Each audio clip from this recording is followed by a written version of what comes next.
What's a delicious poor man's meal? Okay, as a Russian I'm telling you potato is the best food there is. It's cheap, you can cook it multiple different ways, so you will not get tired of it. Also it won't get bad easily, get rotten. My ancestors survived cold winters and wars just by eating potatoes. You can slice it into thin slices and fry it, or just boil it with hot water or oven it, BBQ it, literally everything. Anyways, like I was saying, potatoes are the fruit of the dirt. You can BBQ 'em, boil 'em, broil 'em, bake 'em, saute 'em, days are potato kebabs, potato creole, potato gumbo, pan fried, deep fried, stir fried, there's pineapple potatoes, lemon potatoes, coconut potatoes, pepper potatoes, potato soup, potato stew, potato salad, potatoes and shrimp, potato burger, potato sandwich, that's about it. I make hobo dinner when I go camping. Ground beef, onions, carrots, potatoes and a bit of garlic.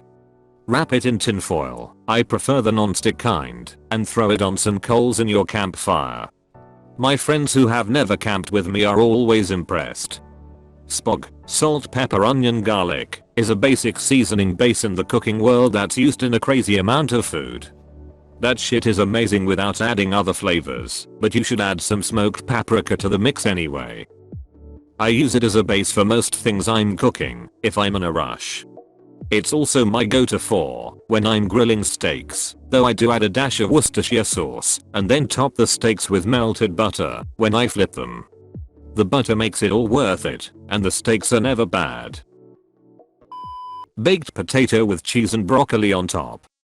Buy a pound of baking potatoes, a block of cheese, and frozen bag of broccoli. It'll make you at least 3 to 6 of those. If you're feeling really crazy, then throw in some chili too. Canned chili for hot dogs works best, it can be as cheap as like 0.50 cents. I came here to say baked potato. I grew up so broke, we had potatoes at least once a day. There are so many ways to make potatoes. Potato cakes were a staple, just mashed potatoes mixed with flour and an egg to bind it, fry that up in some oil. Horrible for you, I'm sure, but it's delicious. Buttered toast with cinnamon and sugar. We used to keep a pre-mixed container of cinnamon and sugar, because we ate this so frequently as kids and my mom got sick of helping us fix our god-awful proportions. Mom had a little jar with a perforated metal lid that was specifically made for this. It was probably made in the late 50s and had a very faded label that said Domino cinnamon sugar. My roommates in college didn't know cinnamon could come without sugar. Sometimes Little Caesars throws pizzas in the dumpster outside after close. When I was homeless, I dated the night manager at McDonald's. I got a sack of dumpster-bound burgers big enough to feed me for the next 24 hours, and all it cost was having sex with someone I was already having sex with. Edit. Okay, lots of questions, so I will address them here. When I was 19, I lived in my car for a while. I was not crazy or strung out, and it was a brief thing. I was attending community college, so meeting and dating was not a big deal. I loaded trucks in the early morning for cash, went to school, changed and showered at the gym, and did laundry at my buddy's.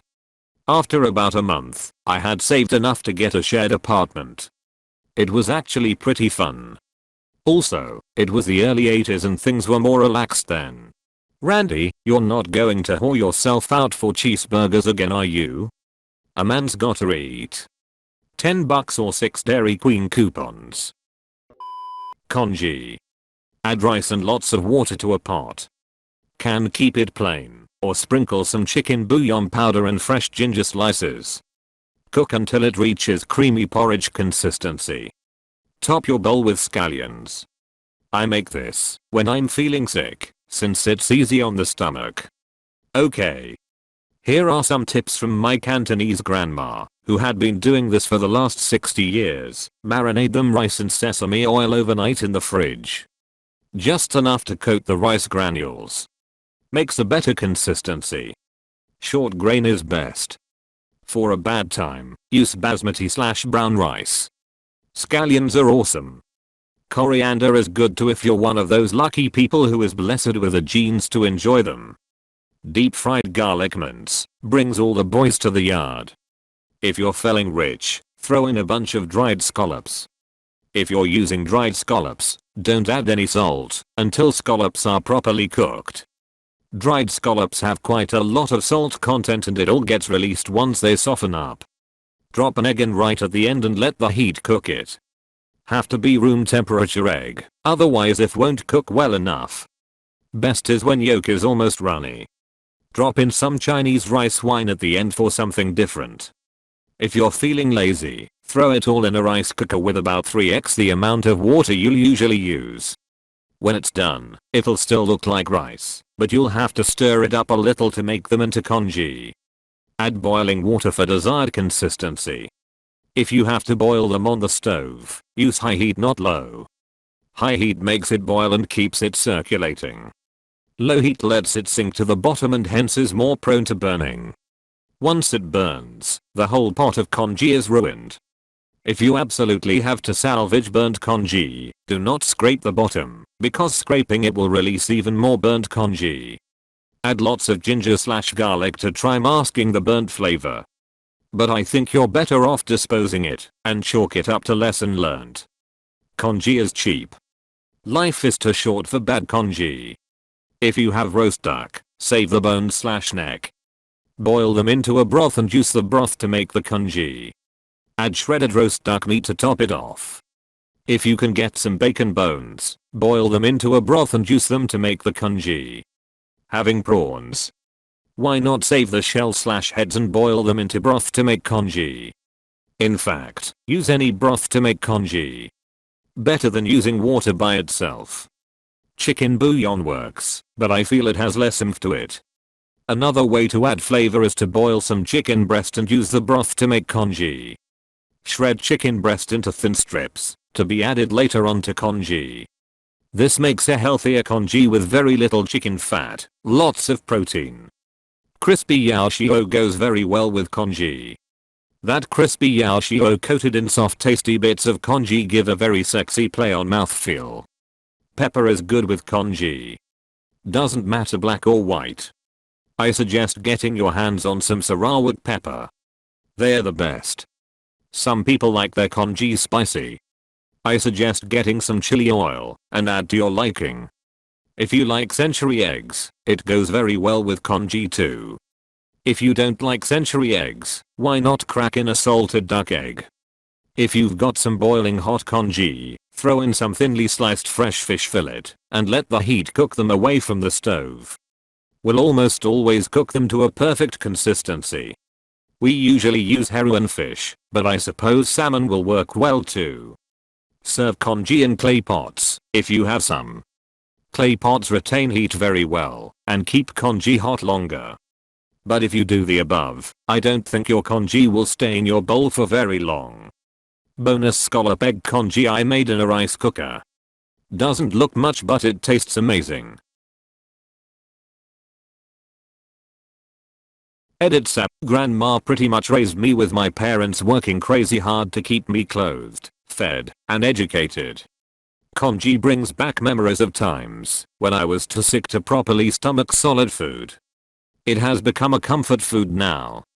Grandma died from cervical cancer a few years ago. Ladies, please go get your cervical screening done and your Gardasil vaccination. Cervical cancer is easily preventable these days. Edit 2. I'm glad you guys like these tips. Helps keep memories of my grandma alive. She's everywhere now. She'll be watching you as you sleep tonight. Man, all this talk of congee and grandmas has brought back memories of my own Cantonese grandma. I miss her. She died 2 winters ago. And she was much like yours, a wonderful old lady who took care of my siblings and I, while my parents worked their asses off to provide. My family probably wouldn't be where it is today were it not for the fact that she alleviated the burden and cost of childcare. My grandma loved to eat congee. Her favorite was sweet potato congee.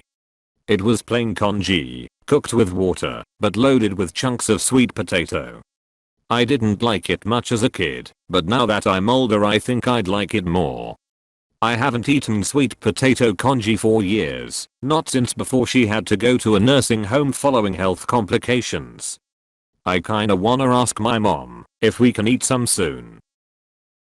Thank you for sharing your grandma's memory. Spaghetti with oil and garlic. Quick. Easy. Cheap. White bread garlic toast. This was a main staple when I was growing up. Less because we were broke and more because nobody knew how to cook. Laugh out loud. Thank you. Thank you.